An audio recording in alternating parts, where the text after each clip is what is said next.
Et voilà de retour sur le plateau de Bordeaux TV pour ce moment qu'on apprécie particulièrement ici parce qu'on est entouré d'abord de professionnels de la gastronomie avec Maître Xier. Bonjour. Bonjour. Je vous appelle maître parce qu'un cuisinier pour moi c'est un maître. Merci beaucoup. Nous avons également ici sur notre plateau Yuxie Claverie qui est directrice du château Lavergne du Long. On va en parler tout à l'heure. Nous avons bien sûr Laurence Lemaire, bonjour, toujours présente pour nous parler de l'actualité, justement, de ces investisseurs aussi chinois qui viennent sur Bordeaux et qui ont bien raison. Parce qu'effectivement, on en reparlera tout à l'heure, c'est comme ça que notre vignoble évolue et ça, on en a vraiment besoin. Nous allons aussi bien parler avec Laurent Monjou. Bonjour. Bonjour Kiri, écoute, je suis ravi de te retrouver. C'est un peu notre rentrée culinaire à tous. Donc Laurence, Yushue, merci d'être aujourd'hui présente pour cette première émission de septembre avec les vins de ta propriété. Et merci déjà à Monsieur Xier d'avoir fait exceptionnellement 2 recettes, pour une avec un vin blanc et l'autre avec le vin rouge de Lavergne du Long, que nous aurons plaisir de déguster tout à l'heure. Alors je reviens juste sur vos réalisations puisque donc tu es auteur de ce type d'ouvrage qui est l'alliance des vins de Bordeaux avec la cuisine chinoise. Donc ça c'est un livre que l'on peut trouver à quel endroit? Chez Molin, l'Office du tourisme de Bordeaux, à la librairie Ferré, donc sur le site internet. Donc voilà, donc là les recettes sont tirées du livre et donc on va voir tout à l'heure les accords mets et vins qui ont été faits à la perfection avec des sommeliers chinois qui ont participé aux accords mets et vins. Voilà, parce que là, on est dans le concret, c'est-à-dire qu'on va vous montrer exactement l'importance justement de ces plats ici chinois et de la manière dont on peut les déguster avec des vins de Bordeaux. Ouais, c'est aussi un voyage à travers la Chine que j'ai découvert il y a 3 ans. Ouais. Donc je vais te faire découvrir à travers cette cuisine, mais nous allons voyager à travers 2 provinces de Chine. Ouais. Très bien, et nous allons parler justement, avant de commencer, nous allons parler de ce fameux château, le château Lavergne du Long. Merci d'être venu sur le plateau. Merci de m'inviter. Avec grand plaisir. Alors déjà, où est-ce qu'il se situe ce château?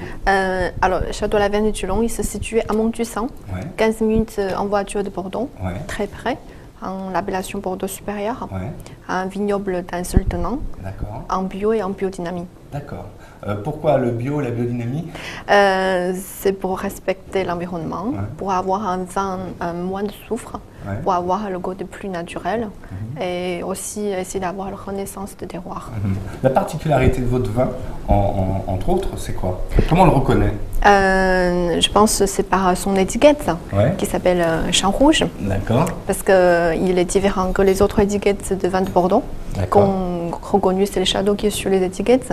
Et nous, c'est un artiste contemporain qui s'appelle Barbara Schroeder, sur place de Bordeaux, qui nous a conçu cette étiquette pour féliciter qu'on a eu la biodynamie en 2015. D'accord, ok. Donc beaucoup de châteaux font de la biodynamie comme vous? Non. Justement, ce matin, je suis en train de faire un article en chinois pour envoyer à mes collègues en Chine. J'ai fait un petit recensement. À Bordeaux, il y a 9800 viticulteurs.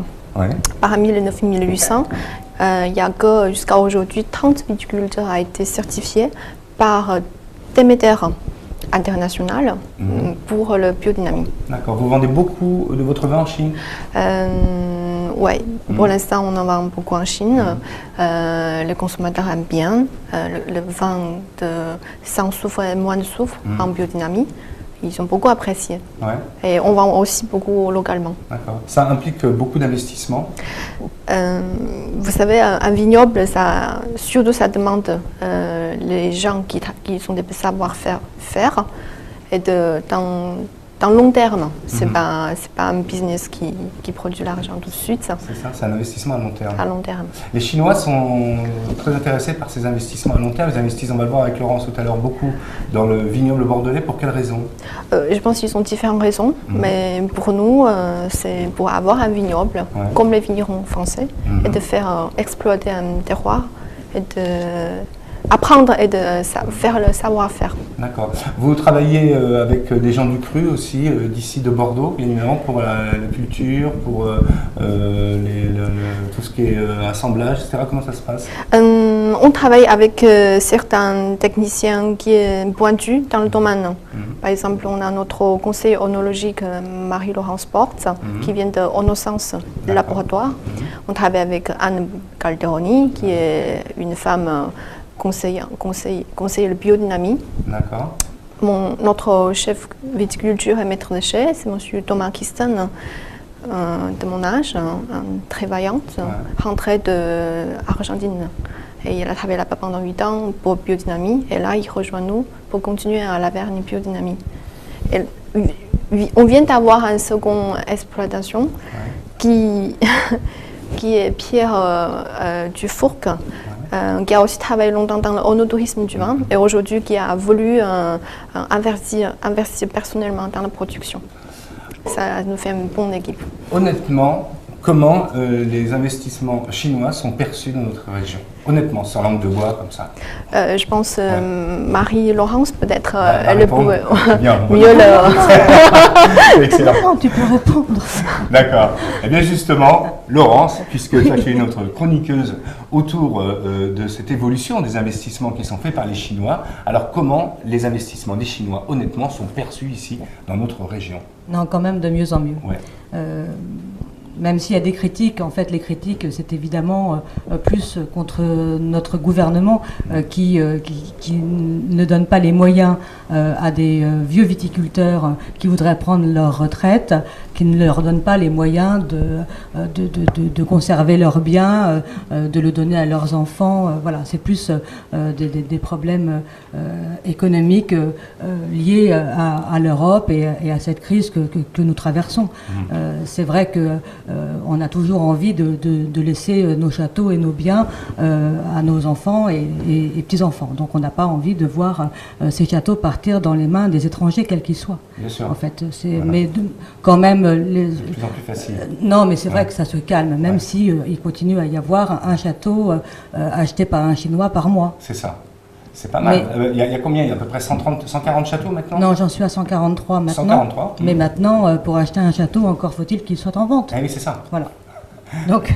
D'accord. Alors, tu es légitime pour parler de ça. Pourquoi? Parce que tu as écrit un livre qui s'appelle Le vin, le rouge, la Chine, que l'on voit ici, là, que l'on peut, Romain peut-être, ou éventuellement, vous pouvez cadrer dessus. Ce livre-là, en fait, il est mis à jour très régulièrement. Là, c'est la 10e édition. Depuis la première est sortie il y a 2 ans, en fait, 2 ans et demi. La version numérique est très bien vendue parce qu'elle est mise à jour pratiquement tous les jours. Voilà, la version livre, évidemment, il faut quand même 3 mois, mais elle reste en librairie que 3 mois. Donc, c'est un vrai travail de fourmi que je fais, de mise à jour régulière, voilà. Donc si vous voulez avoir des informations bien justement sur ces investissements et sur les Chinois qui investissent ici, achetez ce livre. On peut le trouver à Mola aussi. Ben, on le trouve bien évidemment dans les meilleures librairies de Bordeaux et d'ailleurs, et puis sur le site levinlerougelachine.com pour la version numérique qui est vraiment pas cher, 8 € parce que le chiffre 8 est le chiffre auspicieux des Chinois. D'accord.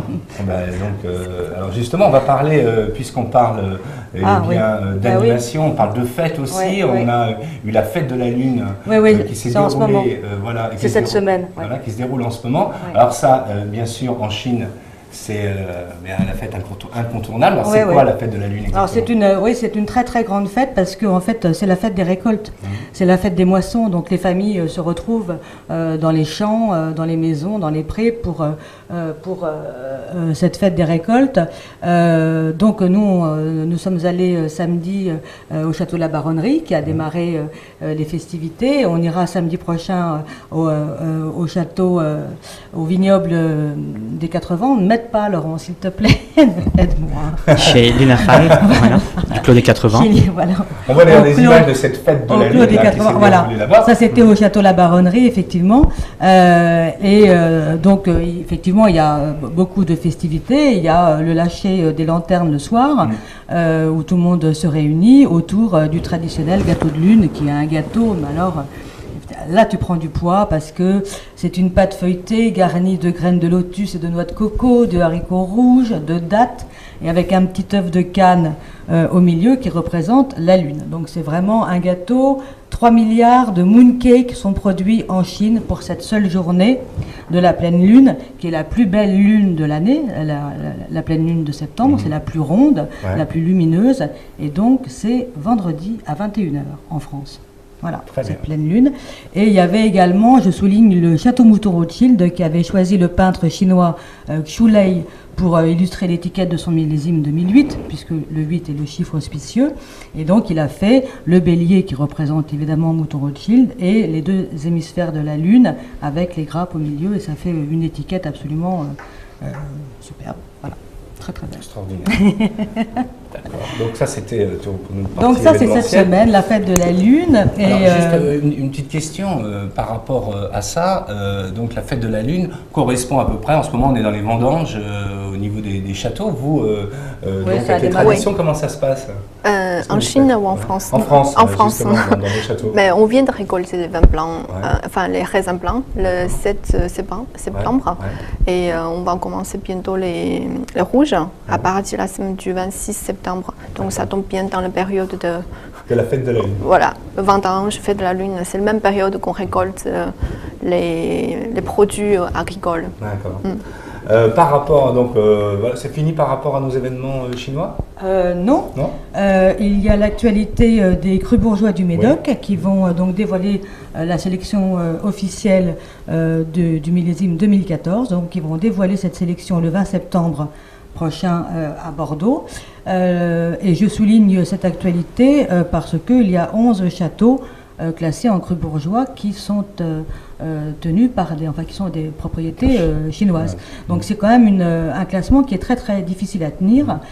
Effectivement, ces châteaux ont été achetés, ils étaient déjà cru bourgeois. Maintenant, il faut qu'il le reste. Le cahier des charges est drastique, donc c'est pas évident.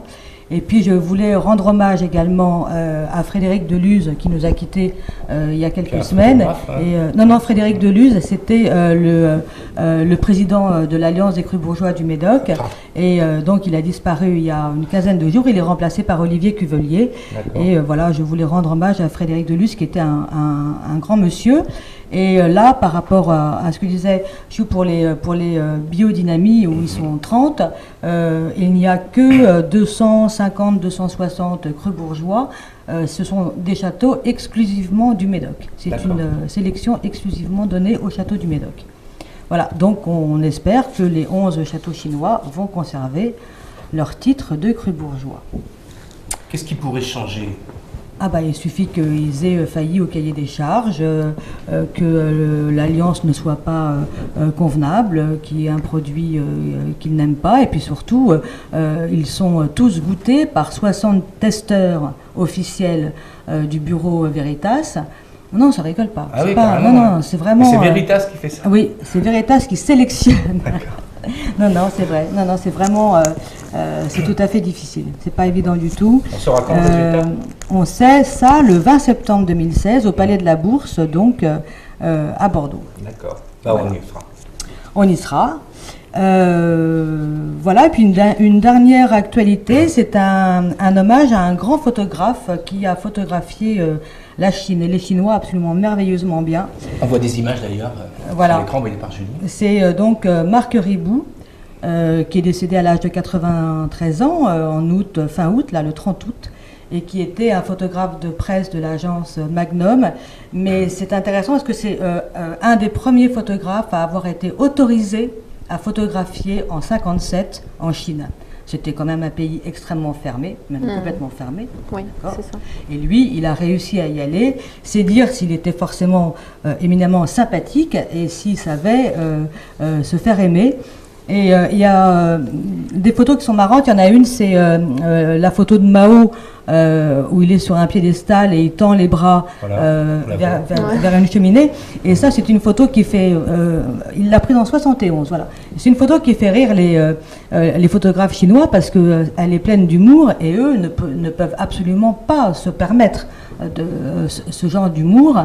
Et grâce à Marc Ribou, ça s'est quand même un petit peu développé, le fait de pouvoir doit être subtil quand on fait une prise de vue.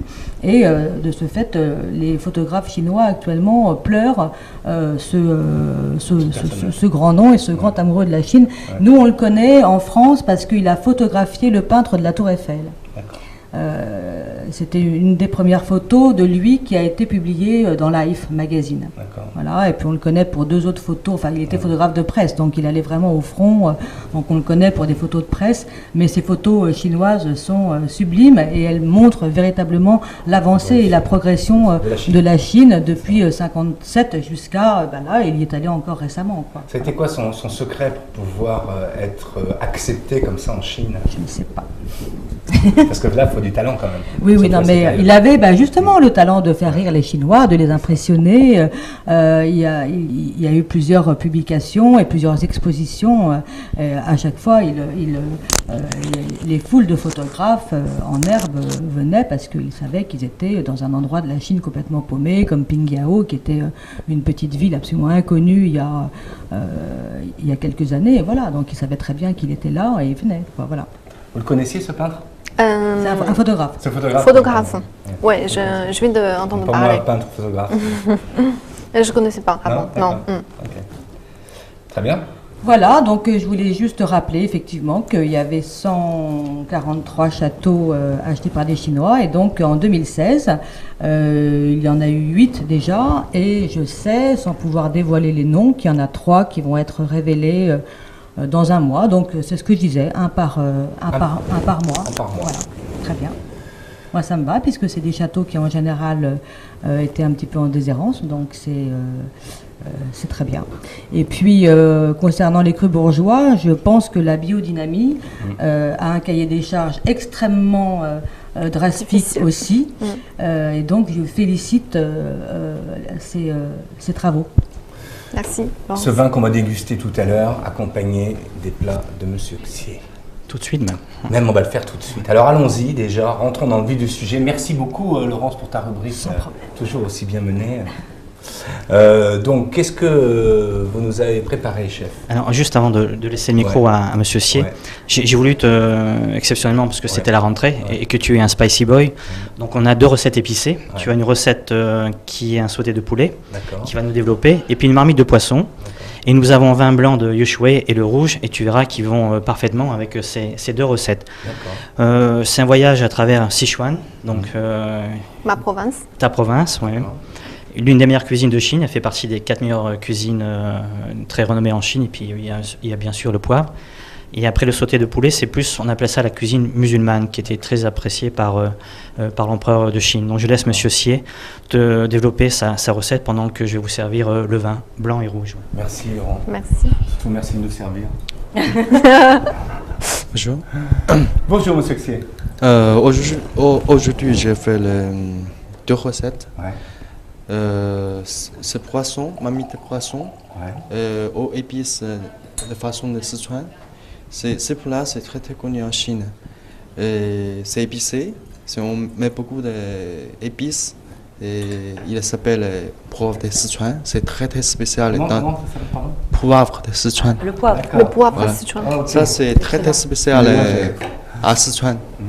C'est les gens habitent de Sichuan. Ils mangent beaucoup de ça et piment. C'est à cause des climats et l'humide. D'accord. Mais c'est pour chauffer un peu le corps. Très bien. Ok. Ce plat, ça vient de Xinjiang. Il s'appelle sauté de poulet aux épices de façon de Xinjiang. Ce plat, en fait, sont accompagnés avec nouilles. Nouilles comme les ceintures, c'est très gros, c'est très large. C'est très beau aussi. Il y a un peu de sauce. On fait comme les marmites sur petit four pendant 30 minutes. D'accord. On met un peu d'accompagnement, pomme de terre et piment, sucre, tout ça. Après, on mange la viande très tendre et c'est un peu épicé. D'accord.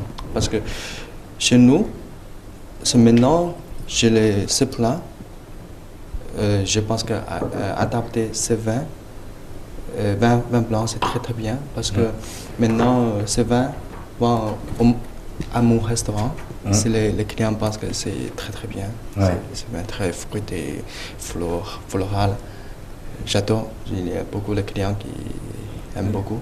Avec ce vin, ce vin en particulier. Voilà. On a ici un Bordeaux supérieur. Alors maintenant, on arrive à avoir des qualités de vin de plus en plus excellentes. Alors effectivement, on dit un Bordeaux supérieur. Maintenant, on arrive à un niveau de qualité, qui arrive à un petit cru. À un petit cru, hein, on peut le dire. Hein. Quand on voit même, on a vu pour les côtes, par exemple, les côtes de Bordeaux, côtes de Castillon, côtes de Blaye, tous ces vins en fait. Dans les petites appellations, il y a des grands terroirs. Hein. C'est ça, il y a des grands terroirs. Il y a des gens qui savent exploiter les grands terroirs avec une bonne façon de faire. Donc ça arrive quand même à amener un vin très fruité, facile à boire. C'est ça. On parlait d'épices, l'épice avec le vin. Laurent, parle-moi de l'épice, le mélange de l'épice avec le vin. Comment on ressent justement ces épices? Est-ce que c'est important qu'un plat soit bien épicé pour le déguster avec le vin comme on le fait là? Tout à fait, c'est pour ça qu'on commence par le rouge, parce que tu verras que la marmite de poisson, si je parle en revers, ça sera difficile. On va commencer essentiellement par un rouge. Et c'est vrai que le tanin du vin et puis le plat se marient très bien. Parce que l'un va relever l'autre et puis l'autre va adoucir. Et c'est ça qui était surprenant lorsqu'on a fait les plats et lorsqu'on a dégusté les vins, c'était ce mariage assez subtil du vin rouge avec ses épices, surtout et après le vin blanc avec Sichuan. Donc, sauf que exceptionnellement, c'est une cuisine un peu à notre goût. Hein. Tu n'as pas les épices que tu retrouves en Chine, sinon on aurait le feu. Mais là, le vin va éteindre un peu ce feu. Je te laisse goûter ce plat. Yushui, nous sommes sur un millésime 2014. Le rouge, c'est de millésime 14 et le blanc, c'est un millésime 2015. 2015, oui. En cépage? En cépage, le blanc, c'est 100% Sauvignon. Très bien. Et en bouche, voilà, c'est très agréable. Excellent. Rappelez-nous votre restaurant. Mon restaurant, il s'appelle L'Hirondelle. L'Hirondelle. Sur le quai 43 quai Richelieu. Voilà. 33 000 épaules. On peut déguster ces plats aussi? Bien sûr. Hein, ça marche très très bien. Ça marche bien? Ouais. Il y a plein de Français qui adorent ça. C'est avec du vin du nom, tu vois. Il est fruité, il est frais. C'est quand les gens mangent épicé, ça pique un peu. Après, boire un peu de vin blanc, c'est adapté, manger très bien. Voilà. De la Vernier du Long. Si on avait su que le vin de Bordeaux se mariait aussi bien avec ces plats, on l'aurait fait avant.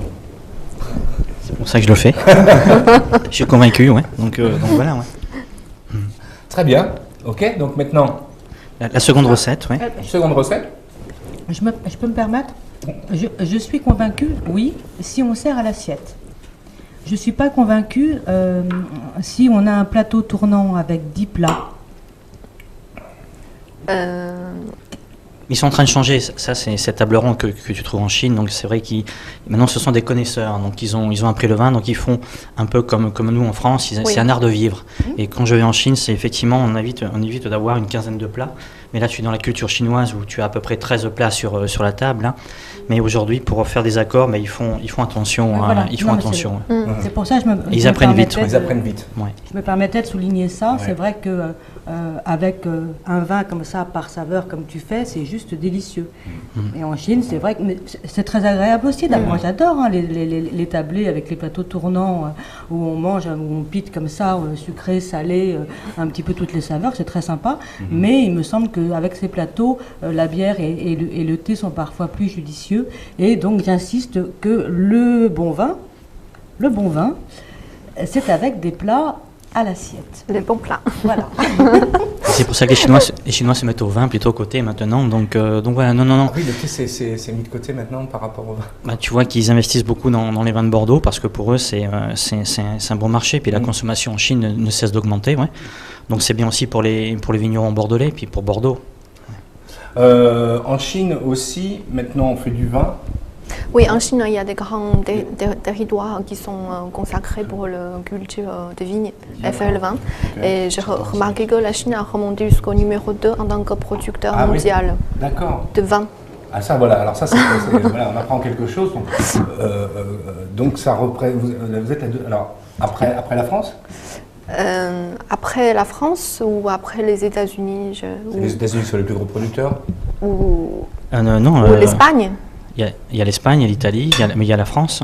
Je crois que l'Italie était passée devant la France, mais on est allé de près. Au niveau de quantité de vin, c'est pas au niveau de qualité. La qualité, c'est nous. Donc c'est Bordeaux. Donc Bordeaux.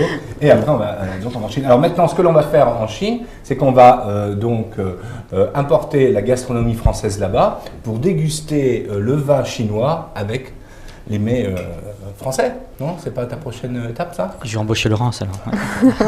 Volontiers. Ok. Bon, alors on va goûter ce deuxième plat. Alors moi j'en veux.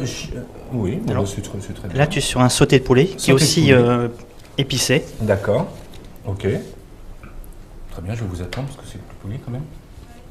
Et qu'est-ce que vous faites dans votre château? Vous invitez, vous faites des réceptions, vous faites le no-tourisme? Alors oui, on fait no-tourisme, on fait visite dégustation. Ouais. Alors on est en train de construire le projet chambre d'hôtes pour accueillir nos clients. On vient de finir en avril, on a fait un événement le porte ouvert qui marche très bien. Il y a France Gironde qui a lancé l'émission en même temps le dimanche. Très bien. De parler, voilà. Et on va continuer de faire ça chaque année, essayer. Pour ceux qui ne connaissent pas Montussan, c'est situé sur la route de Libourne. Je le précise, c'est quoi la particularité de Montussan? Qu'est-ce qu'il y a de bien là-bas? La particularité de Montussan, c'est qu'il est très proche de Bordeaux. Ouais. Il y a un château qui s'appelle le château La Bernitulon. Bravo. On voit bien qu'on vend bien. On vend bien, d'accord. Très bien, alors goûtons. Allez-y, oui. Allez, on y va. Parce qu'on est les seuls à manger, ils sont tous autour du plateau, on voit se bien. Les salives, ils commencent.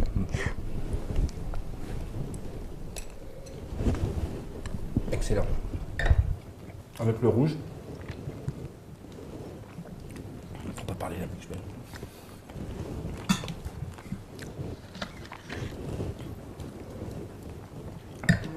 Eh bien, c'est excellent. Voilà. Alors, pour ceux qui veulent déguster, c'est...